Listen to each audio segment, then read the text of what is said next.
Hi everybody, this is Dan Stolbarger. Welcome to this week's KFIR Middle East Update. It's the week of July 24th.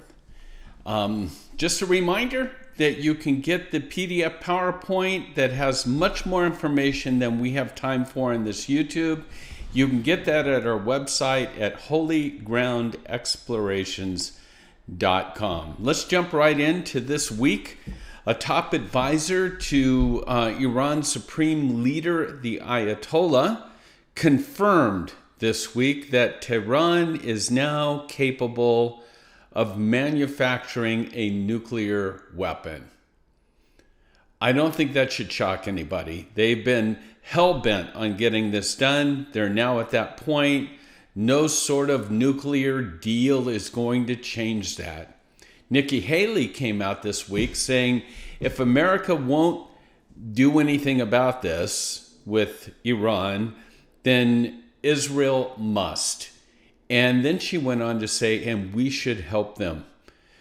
These threats are real, they're serious. And then she makes that comment, but my faith tells me that Israel will survive.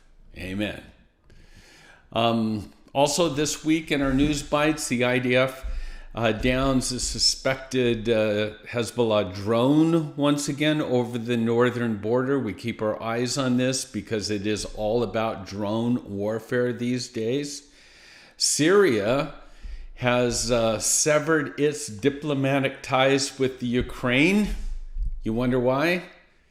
They need Russia. They need Russia's support. And then Lapid came out this week warning Russia because Russia has threatened to close the Jewish agency. And he says that would be a grave event that would impact our ties.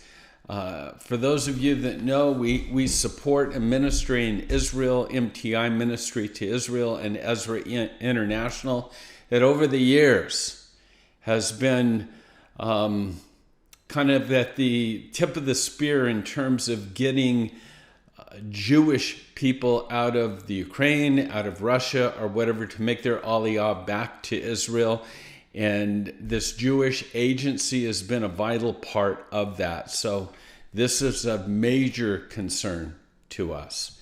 Now this week, our major articles have to do with Russia, Iran, and Turkey. Okay, when Biden was doing his thing in Israel and then Saudi Arabia, not so much under the radar, but Putin made it a point of sort of creating a scenario on the other end. So he met with the Ayatollah as well as the head of Turkey. And so over the years, Putin has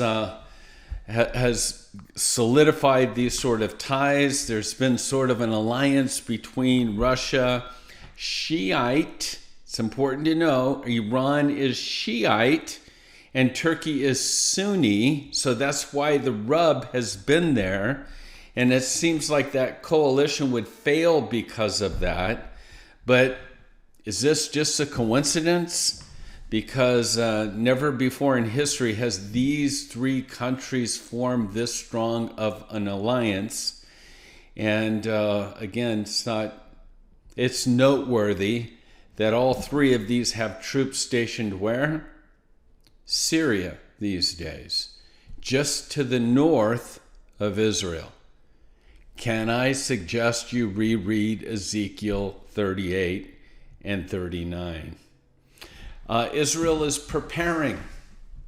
Next article, after Biden's sort of weak showing, soon after Biden wraps up his Middle East trip, Israel and its Sunni allies push the Americans to halt negotiations with Iran, as you know.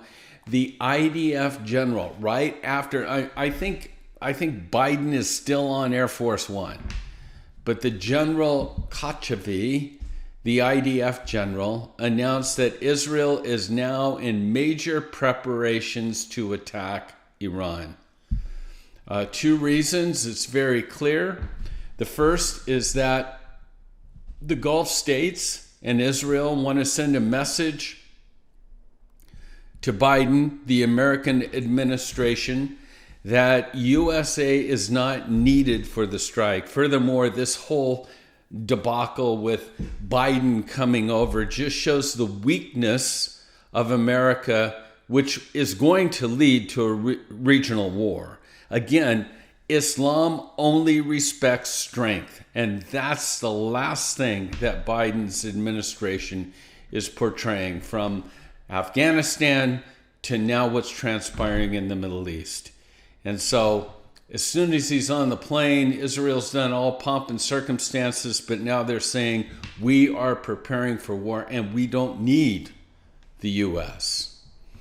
An Iranian update. This is nothing more than a time bomb ticking. Make sure you read it in its entirety. Again, Lapid, a leftist, basically says words will not stop Iran. There must be a credible military threat. The reality is that Iran now has over 3,000 ballistic missiles of various types. Many are capable of carrying nuclear warheads. The Iranian regime has switched off the UN cameras to monitor its nuclear program. This is not secretive stuff. This is just all in the news. And so, again, it's simply a time bomb that's ticking. On another front, Shin Bet, Prime Minister Yair Lapid, revealed on Monday that Shin Bet, that's the Israeli security agency within Israel. Mossad deals kind of outside of Israel, but they've reported that they've foiled more than 170 terrorist attacks since the beginning of 2020. Let me say that again. 170 attacks since the beginning of 2022 have been foiled. So it's not lack of attempt. It's the strength of Israel that has aborted these efforts. Peace partners. We talked a little bit about this last week, but the Palestinian textbooks and what they're teaching their children exemplifies the reasons why there's so many that are just pessimistic about any true sort of two-state solution. Last week, a Palestinian high school's drawn outrage. They showed video footage of a school play that had a student dressed up as a gunman, waving a Palestinian flag, a gun, and at his feet were 3 blindfolded religious Jews. And in the video, you can hear the crowd cheering as the student actors point their guns at their peers while waving their flags.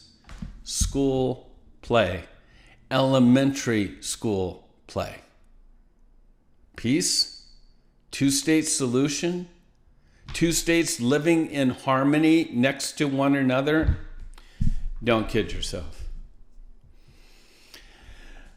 Israel has ignored, this is a new article, ignored Russia telling them to back away from any strikes into Syria. A few days ago, Israeli fighter jets struck areas right near Damascus, killing 3 soldiers, wounding 7 others.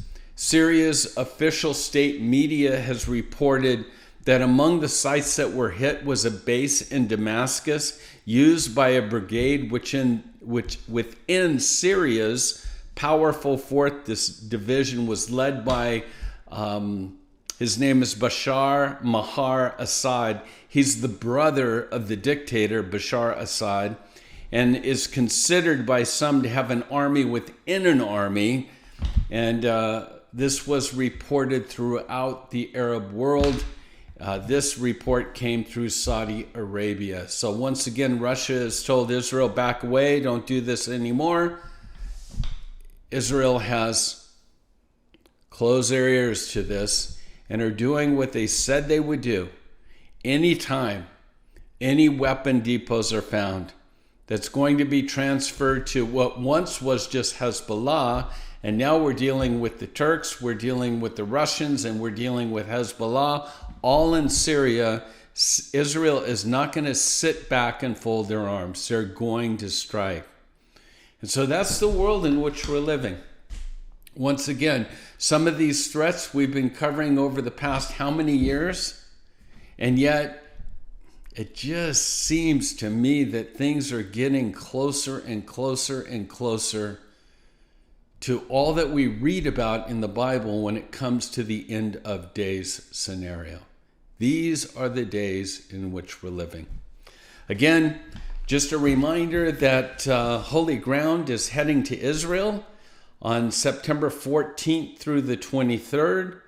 We're doing a tour that we call Revealing Israel. We still have some seats available.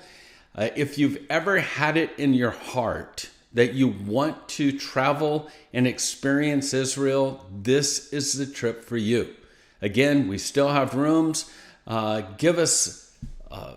can either email my wife at sharon@hgexplorations.com or go to our website. We'd love to have you along. With that, shalom, until next week.